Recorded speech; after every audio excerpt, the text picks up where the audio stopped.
Once again, thanks for talking to us. Thank you, Alan. Nice to be with you.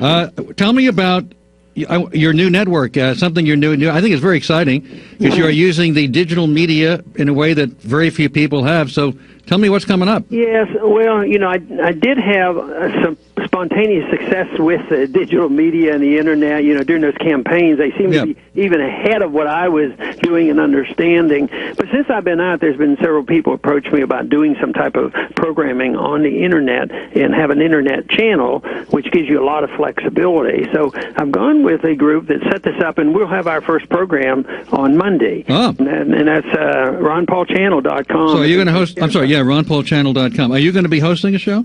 Yeah, I will be, and we've been working hard at it. And it's even though the internet is wonderful, there's still complicated things to work out. With a little studio here in my hometown, as well as the other half of it being out in California. Yeah, but you're going to do it from home, I guess, right? Well, in my hometown, yes, and that makes it nice. And the other thing, this should make you envious because I don't have to worry about timing.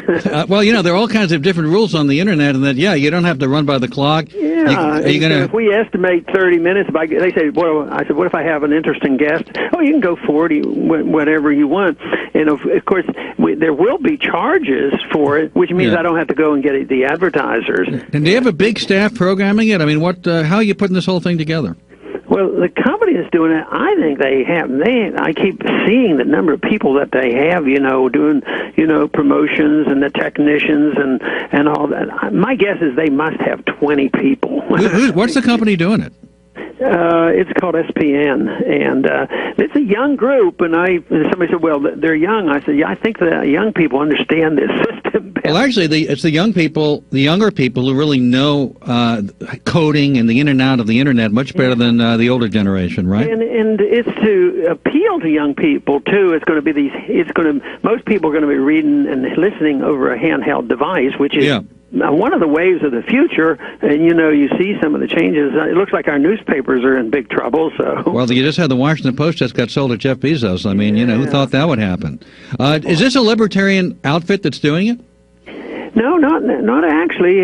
They didn't quiz me, and I didn't quiz them, and it was sort of a judgment call on whether I could work with them and whether they're capable people, and that I found out that is the case. So it's if I'd have checked them out to find out if they were all libertarians, I probably would have had more trouble getting started. Yes. Did you approach them, or they approached you? No, I had. Matter of fact, I had a choice. There were two and a half at least that approached me, and I did decide on this group. So I think it's a great way to go. I mean, no matter regardless of ideology, it's very smart of you to be doing this.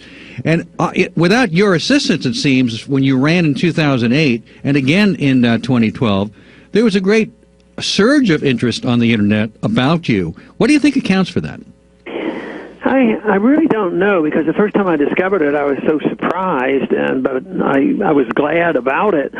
And when I asked the people who would join us, and be spontaneous supporters, sometimes they say, "Well, you're the only one telling the truth." When they were looking at all the other Republican candidates, and I think they were looking for straightforward answers. I think young people in particular are a little bit concerned about their future. And a lot of them have debt, and they like to hear a different answer. Actually, Alan, I think it's one of these things where you and I can talk on some of these issues, and this whole approach to war and civil liberties and all, I think that made young people think, well, this is reasonable. He can talk to people instead of me selling out in order to compromise my view. It was talking to people without selling out and without making fun of those people who disagreed with me. The younger generation of people who may be fiscally conservative and socially more liberal really don't have a political party to go to. No, and that's it. And right now the system doesn't allow it to happen very well. If you happen to belong to a Green Party or a Libertarian Party, you knew about me making that effort, and it's very difficult. You don't get into the debates, you don't get the credibility, but you do get the credibility where they're more independent-minded, and that's on the internet. Of course, that led to a lot of frustration, because we had a lot of spontaneous support, but it wasn't necessarily translated into getting into all the debates and things like that. I think of myself as a libertarian. I don't know if that means anything, but Libertarian. A libertarian. Did you happen to see the president's news conference today? I saw part of it. Matter of fact, I just happened to be walking through and tried to catch up on it since then. But I was walking through when he brought up the subject of the appointment to the Federal Reserve Board. Right, and you'd like to see the whole board go away, the Federal Reserve go away. No, they said, who are you going to vote for? And I said, I'm going to vote for none of the above. Right. But he also talked about a surveillance policy overhauling the FISA court, the government being more transparent as relates to national security, ratcheting up the debate over the balance between the spy programs and our privacy. I would think that might have perked up your ears a little bit. Yeah, that sounds well-intentioned, but he hasn't convinced me yet. You'll have to help me get convinced. Yeah. But, he said that it's working fine without the reforms. That's not the problem. We're not spying on people. He's probably still taking that position. But he said, how can I make the American people feel more comfortable? Well, I think there's more to it than making the people feel comfortable that he can assure us, well, we're collecting stuff on it, but we're never going to use it. But, this whole mess hasn't started with Obama. You remember J. Edgar Hoover. He collected a lot of files, too, back before he even had a computer. And how about Richard Nixon? Yeah, Nixon did it. It's the nature of big government. It's one of the reasons I don't like big government is they want to know everything about everybody else, and they feel very threatened if you expose them. I mean, they have to work in secrecy, whether it's the Fed or the foreign policy or whatever. It has to be in secret because they feel very, very threatened.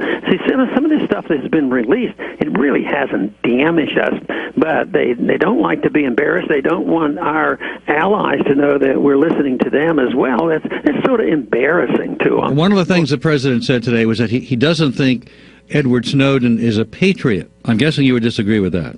Yeah, I do. I think he knew exactly what he was doing, and I think he knew the risk, and I don't think he made any money off it. I don't think he did it to give it to our enemies. They said, well, he's treasonous because he got this, and he's given it to the enemy.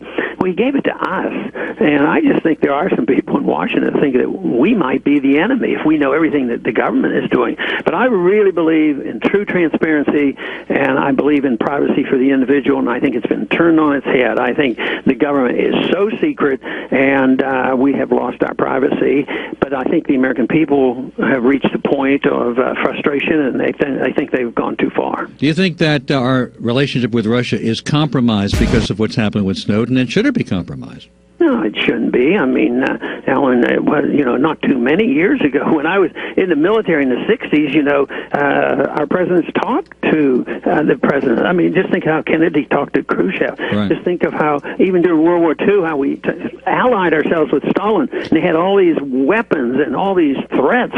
And yet, today, we're not going to talk to them over this. And, what one has to do is compare how we would have responded if somebody asked us to extradite a person. They say we are really tough, and Obama is really tough. He does not allow these people to be extradited. At the same time, they're making a big deal of this. I'm for openness. I want to talk to people. I think Nixon, as bad as he was, I think one of the lasting benefits was him talking to China. Right. Who else could have done that? We only have about 30 seconds left. Your son Rand is going to be here Tuesday in our studio. He's going to be in New York. Anything you'd like to say to him? Or me to ask him? Oh, no. I'll call him up if I have anything to say to him. I'll call him up and tell him, check out the studio. Maybe it was that studio I was in with you back in 1988. No, in a different. That was Rockefeller Center, right across the street from that. Dr. Paul, thank you so much. Appreciate talking to you.